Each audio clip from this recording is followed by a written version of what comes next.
वो रघुबर दास जी की सरकार ने झारखंड को मॉब लिंचिंग की प्रयोगशाला बना दिया था पूरी दुनिया में, जिसकी वजह से झारखंड को मॉब लिंचिंग के सूबे के नाम से जाना जा रहा था। इस मौजूदा सरकार में उस पर काफ़ी हद तक लगाम लगी है।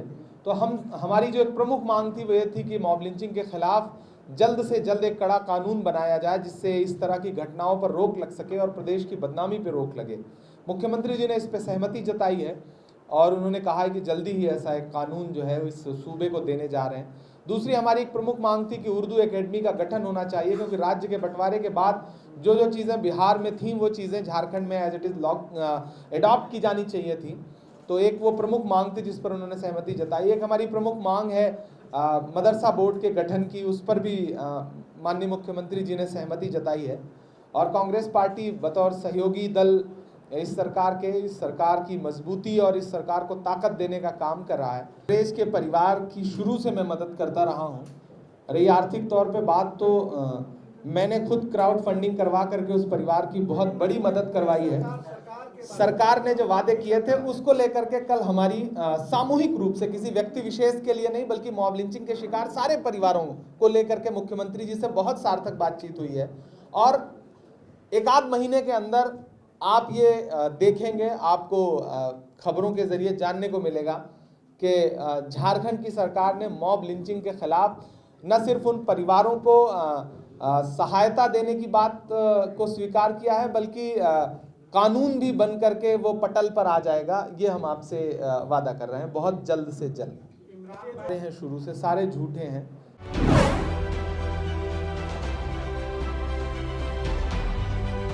झूठे हैं, चाहे वो सबका साथ सबका विकास हो, चाहे वो बेटी बचाओ बेटी पढ़ाओ हो।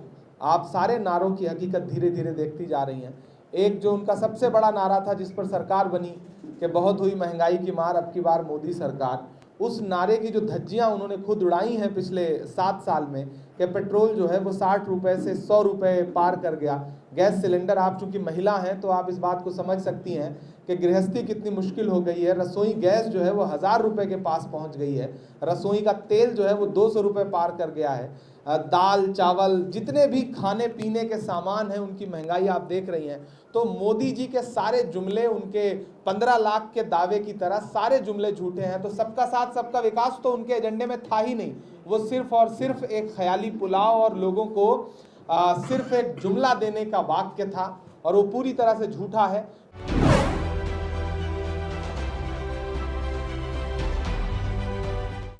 आपने जो शेर मुझे सुनाया, मैं चूंकि खुद शायर हूँ, किसी का एक शेर है कि मैं इसलिए जिंदा हूँ कि मैं बोल रहा हूँ, दुनिया किसी गूंगे की कहानी नहीं लिखती। मैं लगातार इस तरह के तमाम मुद्दों पर आवाज़ उठा रहा हूँ, और आपको खुद महसूस हुआ होगा कि हम झारखंड आते और झारखंड में सिर्फ अपनी प्रदेश कार्यकारिणी की बैठक करके वापस चले जाते तो शायद लगता कि मैंने कुछ नहीं किया। मैंने आते ही सबसे पहले यहाँ पर अल्पसंख्यक अधिकार सम्मेलन किया, क्योंकि उन अधिकारों के लिए जिनके लिए हम लगातार मंचों से बात करते हैं उन पर बुनियादी काम करना है। तो कल जो मुख्यमंत्री जी से मीटिंग हुई है उनमें इन तमाम मुद्दों पर बात हुई है।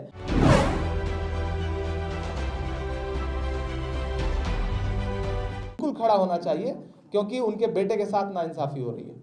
धन्यवाद। जो नए खुलासे हुए हैं उसके बाद तो सीधे सीधे ये लगता नहीं बल्कि क्लियर हो गया है कि फंसाया जा रहा है। एक गवाह जिसको एनसीबी ने गवाह बनाया है, समीर खेड़े साहब के साथ का व्यक्ति, वो एफिडेविट देता है, सिर्फ वो बयान नहीं देता, वो एफिडेविट दे करके कहता है कि 25 करोड़ रुपए की उगाही का मामला था। और आज वहां के महाराष्ट्र के एक मंत्री नवाब मलिक ने जो खुलासे किए हैं कि समीर वानखेड़े साहब जो एनसीबी के जोनल डायरेक्टर हैं, उन्होंने 2 शादियां करी हैं, और उनका जो प्रमाण पत्र सामने आया है, तस्वीरें जो सामने आई हैं, उसके बाद तो एनसीबी को अपनी साख बचाने के लिए सामने आकर के बयान देना चाहिए और समीर वानखेड़े के खिलाफ जांच बिठाई जानी चाहिए। ये सीधे सीधे फिरौती का मामला, मैं इसे उगाही नहीं बल्कि फिरौती कहूंगा कि एक व्यक्ति को आप उठा लीजिए और फिर उसके परिवार से उगाही करने की कोशिश करिए। उनकी समाचार प्लस, खबर वही जो हमने कही।